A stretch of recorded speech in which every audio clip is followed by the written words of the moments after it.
नमस्कार, मैं Rajiv Mishra social research foundation से और शैक्षिक दुनिया से भी। मैंने जैसे वायदा करके रखा है कि मैं रोज़ आप अपने घरों के भीतर रहिए। सबसे पहले तो लॉकडाउन का पालन करिए। 3 मई तक सरकार ने लॉकडाउन का पालन करने के लिए कहा हुआ है और हो सकता है कि स्थितियां थोड़ी और विषम हो तो हमें उसके बाद भी अपने घरों में रहने का मौका मिले। जो विद्वजन हैं वो कहते हैं कि कुछ भी खराब नहीं है इस दुनिया में। अगर हमें एक क्षण डार्क मोड में भी मिल रहा है तो शायद वो एक उजाला होने से पहले की कोई घड़ी होगी। तो निश्चित रूप से उजाला जो होने वाला है वो बहुत बेहतर होने वाला है। और मित्रों, हम लोग तो पढ़े लिखे समाज को बिलोंग करते हैं, प्रबुद्ध वर्ग को बिलोंग करते हैं, तो मुझे लगता है कि हम भी उस उजाले से पहले जो हमारे पास समय है उसका सदुपयोग कर लें। शैक्षिक दुनिया ने सोशल रिसर्च फाउंडेशन के तत्वावधान में ये निश्चय किया है कि हम विद्वजन मिलके निश्चित रूप से इस घड़ी का समुचित उपयोग करेंगे। इसी क्रम में आज हमारे साथ डॉक्टर अर्चना दीक्षित जी हैं, डीजी कॉलेज से हैं, केमिस्ट्री विभाग से। डॉक्टर शशांक शेखर जी हैं, फैकल्टी ऑफ लॉ हैं लखनऊ से। डॉक्टर शशि वल्लभ शर्मा साहब हैं, एचओडी हैं, गवर्नमेंट पीजी कॉलेज अम्बा से। मैं अपनी मीटिंग का जो विषय है उसका एक विषय वस्तु आपके समक्ष रखना चाहता हूं। आपको जैसा जानकारी है कि यूजीसी ने 14 जून 2019 को एक जर्नल्स की जो नई सूची डाली है उसको उन्होंने रिप्लेस किया हुआ है। पूरी की पूरी सूची हटा के नई सूची डाली हुई है। भूमिका यह कि जर्नल को उन्होंने बहुत अच्छा काम किया है। मैं ये बोलता हूं कि जर्नल रिसर्च ये किसी भी देश की रीढ़ हैं। इनकी गुणवत्ता के लिए सरकार को निश्चित रूप से रोज के रोज काम करना चाहिए। सरकार ने बड़ा अच्छा काम किया। जनवरी 2017 में इस क्रम को चालू किया, जर्नल को सूचीबद्ध करने का। उसी सूची को उन्होंने परिष्कृत करते हुए मई 2018 में 4305 जर्नल निकाले और सूची को और बेहतर बनाया। लेकिन फिर पता नहीं कौन सी स्थिति आई जिसके तहत उन्होंने 14 जून 2019 को मौजूदा पूरी की पूरी सूची बदल दी। और कहने में मुझे थोड़ा सा खेद हो रहा है, थोड़ा सा अच्छा नहीं लग रहा है। लेकिन इस बार जो 53,354 जर्नल्स की लिस्ट आई उसमें करीबन 1354 जर्नल ही भारतीय थे, बाकी सारे जर्नल विदेशी थे। मैंने अपने जर्नल्स को जब विदेश की संस्था है स्कॉपस उनको भेजा तो उन्होंने कहा कि जो आपके पेपर होने चाहिए उसकी हेडिंग जो होनी चाहिए वो अंग्रेजी में होनी चाहिए, एब्स्ट्रैक्ट अंग्रेजी में होने चाहिए और ऑथर की डिटेल अंग्रेजी में होने चाहिए। मित्रों, जैसा कि शर्मा साहब हमारे साथ हैं, इस बात को बखूबी समझ सकते हैं। किसी भी संस्कृत या रीजनल भाषा के टीचर्स को ट्रांसलेशन करना ये बहुत ही कठिन टास्क है। मैं लगातार यूजीसी के साथ पत्राचार कर रहा हूं, टीचरों के संपर्क में हूं। आज आप 3 विद्वजन को मैंने इसीलिए आपका आह्वान किया है, इसीलिए आप लोग के साथ मैं बैठा हूं कि मैं आपकी राय एक एक करके जान सकूं। तो मैं चाहता हूं कि पहले अर्चना जी से शुरू करते हैं। नमस्कार आप सभी लोगों को।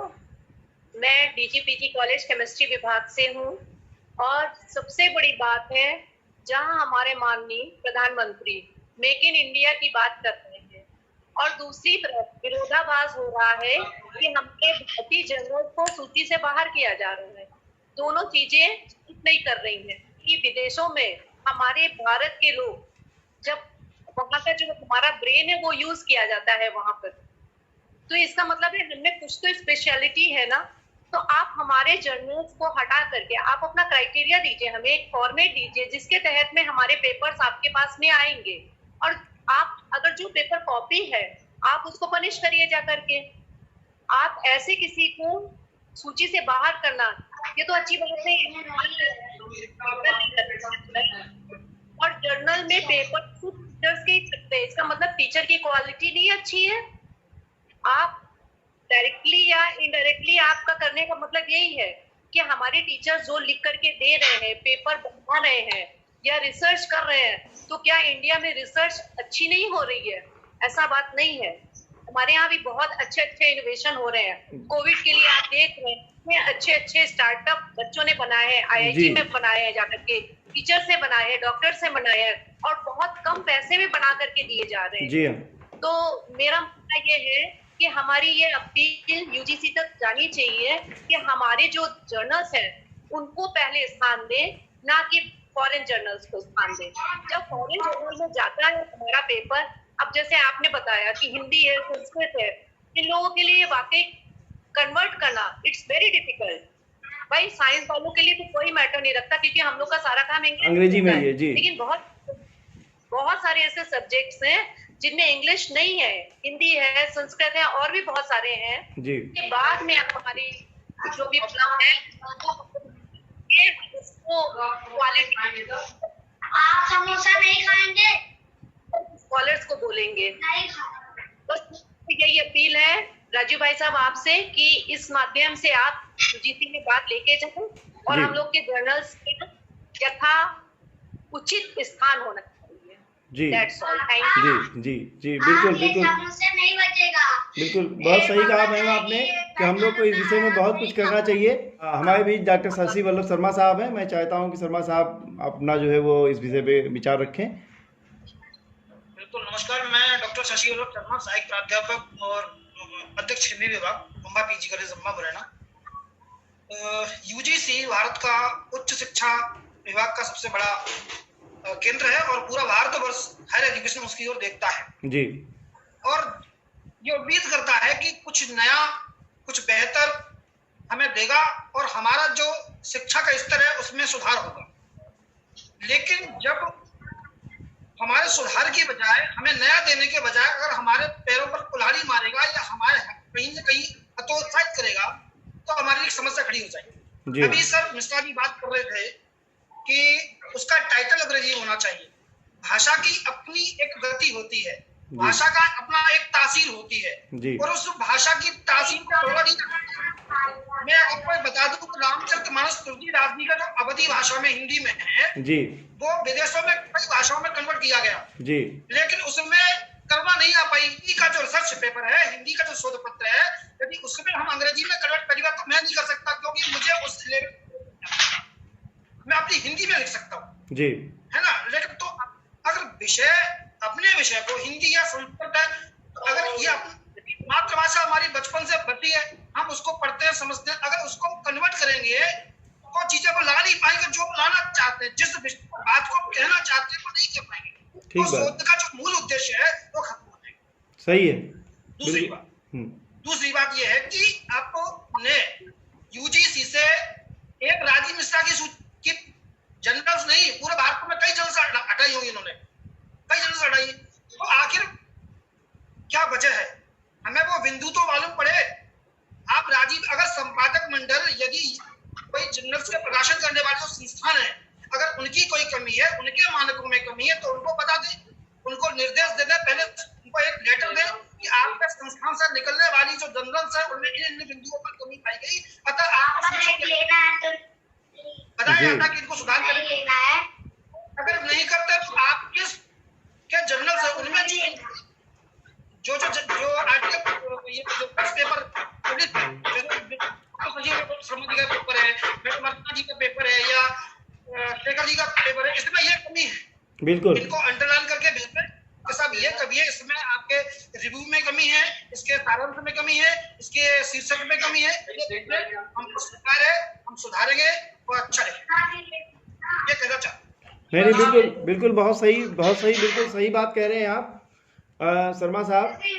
और इसी क्रम में हमारे साथ डॉक्टर शशांक शेखर जी हैं, लखनऊ से हैं, विधि विभाग से हैं, और मैंने इसीलिए उनको सबसे बाद में जो है उनका क्रम रखा था। वो इसलिए रखा था क्योंकि सबकी बातों को सुन के, और शायद कुछ जो, भाई हम लोग तो देखिए प्रबुद्ध लोग हैं, जाहिर सी बात है हम जो भी करना चाहेंगे वो संविधान के तहत ही करना चाहेंगे और ये मान के करना चाहेंगे कि हमारा हक क्या है। हम तो अपने हक की लड़ाई लड़ेंगे और अपने लेखकों की हक की लड़ाई लड़ेंगे, अपने भाइयों की हक की, लेकिन भारत की संविधान में विश्वास रखते हुए। तो शशांक जी, आप हम लोग की सारी बातें सुन रहे थे और स्वयं आप फैकल्टी ऑफ लॉ हैं, तो जाहिर सी बात है आप ज़्यादा जस्टिफिकेशन, ज़्यादा अच्छा सा माहौल बता सकते हैं कि क्या होना चाहिए, क्या चल रहा है। शशांक जी। सर नमस्कार, मैं doctor Shashank, SRM university Lucknow. सबसे बड़ी विडंबना हमारे देश की है कि हम बुराई नहीं कर रहे हैं, हम वहां पे रहते हैं कि जहां पर अभी तक कोई एजुकेशन मिनिस्ट्री नहीं है जी। अब ध्यान दीजिए, यानी कि हम HRD मिनिस्ट्री से गवर्न हो रहे हैं, हम एजुकेशन मिनिस्ट्री से नहीं गवर्न होते। हमारे पास राइट्स हैं, ऊपर और अथॉरिटीज के पास जाने के लिए, और उससे ऊपर और जगह क्या नाम है जो है जहां से हमें वहां पर जस्ट मिल सकता है। हमारे साथ नेचुरल जस्टिस नहीं हुआ, राइट टू इक्वलिटी को नहीं रखा गया, हमारी राइट टू हियरिंग की बात नहीं रखी। तो ये क्योंकि हमें फंडामेंटल राइट मिला है, हम यहाँ के सिटीजन्स हैं, तो ये हमारी ये प्राइम ड्यूटी बनती है कि हम उसके लिए इनिशिएट धीरे धीरे वहां पर करें।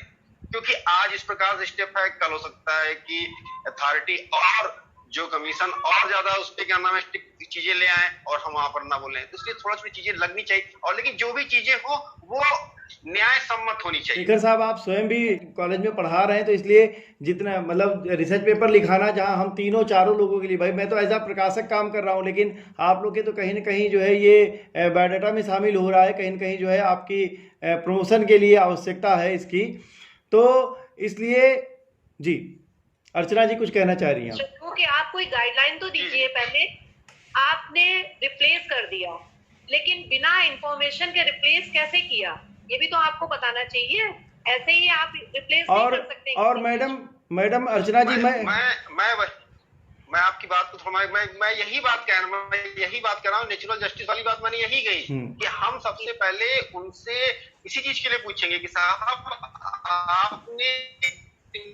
आपने चीजें क्यों की। सेकेंड पॉइंट वहां पर ये है कि आपने अगर उस चीज को किया तो क्या उससे पहले आपने एक्सपर्ट की राय ली, क्या राय दी, एक्सपर्ट की राय देने का क्या बेस था, वो सारी चीजें जो हम प्रोसेस पे जाएंगे सारी चीजें सामने आएंगी। नहीं, पहले आपको एक फॉर्मेट तो देना पड़ेगा। जैसे आप सिलेबस देते हैं, हमें मालूम है कि हमें ये पढ़ाना है, पार्ट में हमें ये पढ़ाना है, सेकेंड ईयर में ये पढ़ाना, थर्ड ईयर में हमारे पास एक गाइडलाइन है। हाँ। तो आपके पास भी एक गाइडलाइन होगी, होगा कि उस पैरामीटर के अकॉर्डिंग हमारा पेपर होना चाहिए या रिसर्च स्कॉलर का होना चाहिए। असल में कोई भी गाइडलाइन, और उसके बाद आपने उसको रिप्लेस कर दिया विदाउट एनी इंफॉर्मेशन। एक चीज मैं आप सबके मध्य में और रखना चाहता हूं। देखिए, ये बहुत महत्वपूर्ण बात है कि हम चार में से खाली मैं एक संपादक हूं या प्रकाशक हूं, बाकी आप तीन टीचिंग फैकल्टी हैं। और ये जो मुद्दा है एक्चुअली इसको टीचर वर्ग समझ नहीं रहा है कि ये मुद्दा प्रकाशक का नहीं है, ये मुद्दा संपादक का नहीं है, ये मुद्दा तो यूजीसी और टीचर के मध्य का ही है, ये मुद्दा तो उस रिसर्च स्कॉलर का ही है। और जिस बात को मैं ये कहना चाहता हूं कि वो जो रिसर्च स्कॉलर है बेचारा, वो रिसर्च स्कॉलर तो अभी सीख रहा है, सीखने की पद्धति में है। वो सीखते ही, क्योंकि यूजीसी भी या सभी इस बात को मानते हैं कि बच्चा पहले छोटा होता है, सीखता है, फिर वो बढ़ता है, फिर पीजी में पहुंचता है। तो रिसर्च स्कॉलर कलम थामते ही वो स्कॉपस जैसे कठिन प्रक्रिया वाले जर्नल्स में पेपर कैसे छपवा सकता है? उसे तो भारतीय परिवेश में ही काम करना पड़ेगा। इसलिए ये लाखों करोड़ों रिसर्च स्कॉलर्स और टीचर्स का सवाल है। दूसरी बात ये जो विद्यार्थी ने पीजी करके निकला है, हाँ, और पीएचडी के लिए उसने अप्लाई किया है, उसको हाँ, तो पेपर लिखना ही है, उसको जी। तो बेहतर ये ना होता कि जो जर्नल्स को लिस्ट और डीलिस्ट करते, बेहतर ये होता कि ऐसी वर्कशॉप, ऐसी सेमिनार, ऐसे तमाम अवेयरनेस प्रोग्राम किए जाते जिससे कि भारत में ये पता चलता कि रिसर्च पद्धति, आखिर रिसर्च हम करें कैसे, किस प्रकार करें। एक और बात जो मैं बार बार कहता हूं कि किसी भी संस्था का एक R&D सेल होता है, कि जितनी भी मल्टीनेशनल कंपनी है उनका भी, और हर देश का एक R&D सेल होता है। वो R&D सेल बहुत ही गोपनीय और नितांत जरूरी होता है, ठीक है। तो भारत जैसी व्यवस्था, एजुकेशनल सिस्टम का जो R&D सेल है, वो रिसर्च स्कॉलर्स और प्रोफेसर्स या जो साइंटिस्ट हैं, अगर हम अपने रिसर्च स्कॉलर्स, अपने रिसर्चर्स का पेपर बाहरी संस्था को प्राइमरी स्तर पे ही जाके छपवा देंगे तो हमारे आइडियाज ही लीक हो जा रहे हैं, जो बेसिक कंसेप्ट है। और आपने तो कोई चीज़ की बस सोचा, उसको कंसेप्ट सोचा, क्योंकि रिसर्च पेपर अपने आप में कुछ नहीं है, वो तो की गई कार्यवाही, की गई फिजिकल एक्टिविटी का एक रिपोर्ट कार्ड है कि भाई इस तरीके से मैंने रिसर्च किया। और वो आइडिया यदि विदेशी किसी जर्नल में छप गया और उन्होंने उसको डेवलप कर दिया तो आपने तो अपनी मूलभूत चीज़ गंवा दी। ये बिल्कुल सही। मैं ये कहना चाहता हूं कि ये भारत की गोपनीयता के साथ खिलवाड़ हो रहा है। मतलब अगर मैं ऐसे बिल्कुल सीधे शब्दों में कहना चाहूं तो देश की गोपनीयता भी इससे कहीं ना कहीं भंग होती है।